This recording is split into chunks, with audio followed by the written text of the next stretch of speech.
Hey y'all, I'm Lee Tolliver with the Virginian-Pilot. I'm Lorraine Eaton with the Virginian-Pilot. You know, it's midway through July. August is coming up. Your tomato plants are starting to kick. What's going to happen? Well, it's the tyranny of tomatoes. What the heck do you do with all these tomatoes? You give them away, you eat them. There's just, so much you can do. So we thought we'd show you guys a few little things that you can do with tomatoes just to help you get rid of that overstock you're going to have.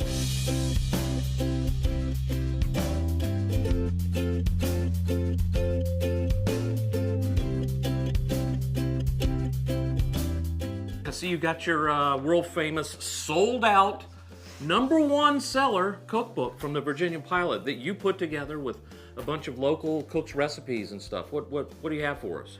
Well, this is full of local Tidewater cooks' best recipes, and one that I really love to use in the summertime is spiced fresh tomato pudding. Mm-hmm. It's a really unusual dish. It's a dessert, a tomato dessert. And it's got a really surprising flavor. So I've got 4 pounds of tomatoes that have been peeled and seeded, and I'm gonna put in some fresh grated nutmeg, some cinnamon, and some salt, and some allspice. Ooh, allspice, I love allspice. See, you can already see that this is gonna be a dessert because you wouldn't do that in a savory. And then also the cup of sugar, the dead giveaway. It's a sweet. That's the main ingredient in a stewed tomato. Yep. So there's that. And then we're going to put in 3 tablespoons of butter. And we're going to bring this puppy to a boil. I'm going to add a teaspoon of vanilla, further advancing the dessert theme. And then I have 5 cups of cubed, it's just French bread. You could use any kind of rustic bread. I wouldn't want to use plain old like Mary Jane white bread. Although we'll use some of that later. Yeah, so I've beaten an egg, just 1 egg, and now I'm just going to take a ½ cup of this bread mixture, put it in here. That's going to cook the egg, isn't it? Yep, to cook the egg and stir it up. And then all you do is you put it right back in there. So. And that is our tomato pudding. All that's left is the baking. So now we're just going to ladle it in here. Lee, it's really nice having you here, helping me out. I got to do something. Are you man, oh man! I know something I'm going to do is eat a bunch of this. And you know what? You can put whipped cream on this, or put it on ice cream. It's some good stuff. I'm going to finish it by sprinkling with this last ¼ cup of sugar. Okay, it's ready to go in the oven. You ready? Pop it in.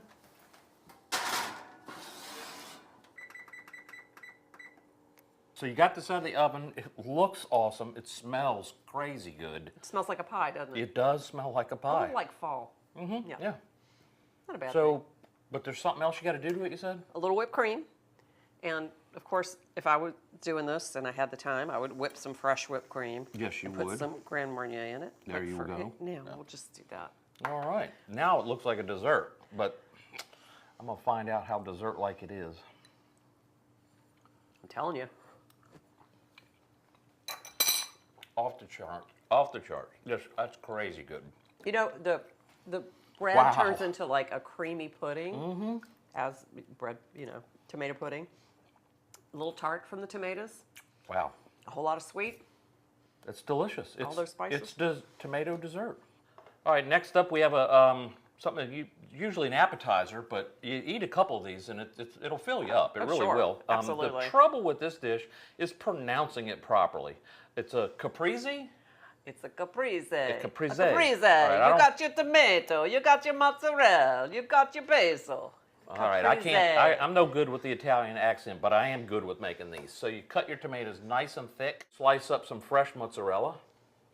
Now, a lot of people will put the basil on top of the mozzarella, but for eating purposes, I like to fudge a little bit, and I'll put the basil underneath so things don't fall apart, kind of having like a sandwich type situation. So, Lorraine would outcast me for using a balsamic vinaigrette glaze. Yes, I would. She prefers to reduce her own, but this is a little easier and a little quicker. So you just and it is good. You just put some on here liberally, and it's really pretty when you put it on like that. Yep.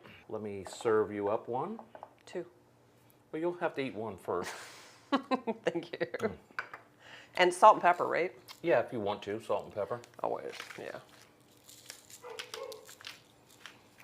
Well, Where'd you get the mozzarella? From Harris Teeter. Yeah. Menino's makes good mozzarella too. They sell it at most of the farmers markets. It tastes like summer on a fork. Really good. Couple of those, glass of wine, dinner. You're good to go. Where's the wine? All right, my next offering is a Southern tradition. It's just a tomato sandwich. We used to have a columnist at the paper, Guy Fordell. Oh yeah. One of the most interesting people you'll ever meet in your life. But about this time of year, every year he would write a column glorifying The ode to the tomato sandwich. Yep, And how beautiful it was. We'll try to find that column and include it in our print stuff, just because it's perfect. I mean, it's perfect. It's simple. You just get you a nice big tomato. You know what's really interesting is my parents are from up north. Never ate tomato sandwiches. I've mentioned this to some people from up north, and they're like, "What?" Maybe they just don't have as many tomatoes as we have. The key is you want a nice, thick slice of tomato. Mayo. And you have to use cheap white bread, right? Oh yeah, it's. Don't be going to Whole Foods. It's got to be a cheap. Go to Piggly Wiggly. Get yourself some Mary Jane. There is a Piggly Wiggly in Southampton Road. Yes, there is. Just one. I've been meaning to go there just because it's the last one. Bread, mayo, tomato, some pepper, some salt, your other slice of bread, a good Southern tomato sandwich. I'm telling you, it doesn't get any better than this. You want a bite first, or you want me to? No, I want the first bite. All right.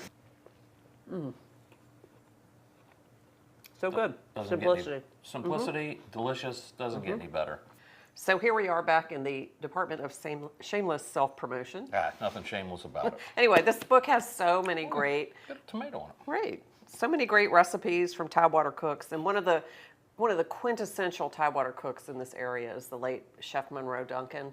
He is really credited with bringing the restaurant scene here out of the sort of fried and broiled seafood platter and into, more creative cuisine. He had a restaurant called Suddenly last summer that he opened in 1979. Anyway, Monroe was a great friend of mine, and he shared a few recipes with me for this cookbook, but the most simplest one was his green tomatoes with balsamic vinegar. That is the name of the recipe and the recipe, because that's pretty much all it is. And as he would say, it is divine. It couldn't be easier. You just slice up some green tomatoes. Now, not as thick as we did with your tomato sandwiches, but just like that.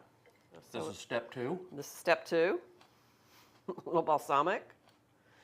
And then a little brown pepper. And a little salt. And it's just a really nice change of pace from all the red tomatoes. Yummy. Most people would eat them with a fork and a knife, but I think we should just cheers and eat them this way. Cheers. Oh, nice. This would be a great accompaniment if you put some pork chops on the grill, fish.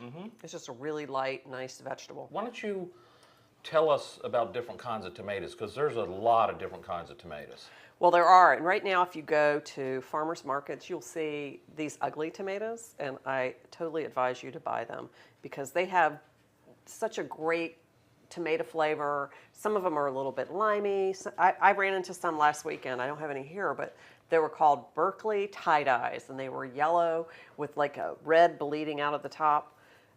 They just have beautiful flavor. They're a little bit more expensive. The hybrids are great too. I mean, if you're gonna make a tomato sandwich, this is what you want for that. Or for on a hamburger or something, or sandwich, But don't shun the ugly ones. They're actually beautiful.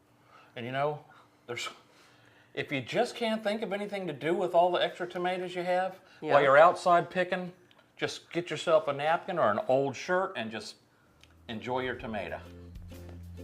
There you go, Lee. the easiest way. Oh, doesn't get any better. Messy.